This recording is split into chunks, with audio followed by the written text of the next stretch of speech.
Today, we are diving deep into the hidden rules of winning. We're going to unpack the invisible structures that explain why some people, some companies, and some ideas just seem to dominate, while so many others just fizzle out. So let me ask you this. Have you ever had that feeling?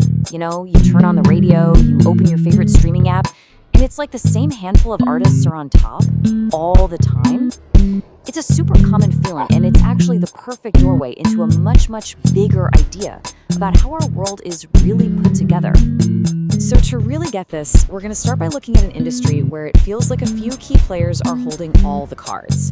We're talking about the music business, a perfect example of what you might call the gatekeeper's game.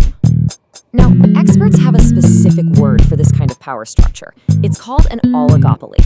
It's not quite a monopoly, where one single company controls everything, but it's pretty close. It just means that a very small number of huge firms are basically calling all the shots. And wow, this chart just lays it all out, doesn't it? Take a look. The big three record labels, Universal, Sony, and Warner, they control over 70% of the entire recorded music market.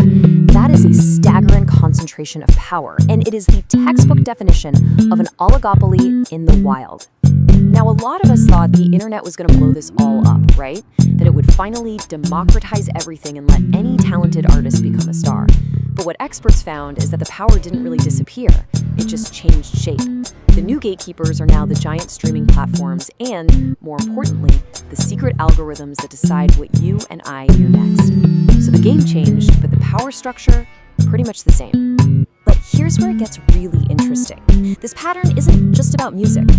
What if I told you that this whole winner-take-most thing is actually a fundamental rule of the universe? Seriously, it's not just a business strategy. It's one of nature's unequal rules.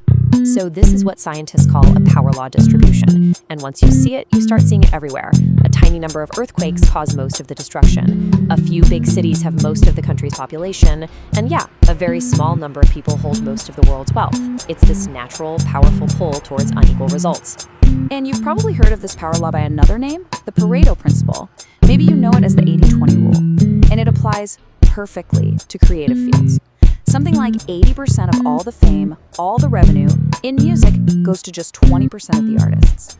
The most important thing to get here is this isn't some weird exception, it's the rule.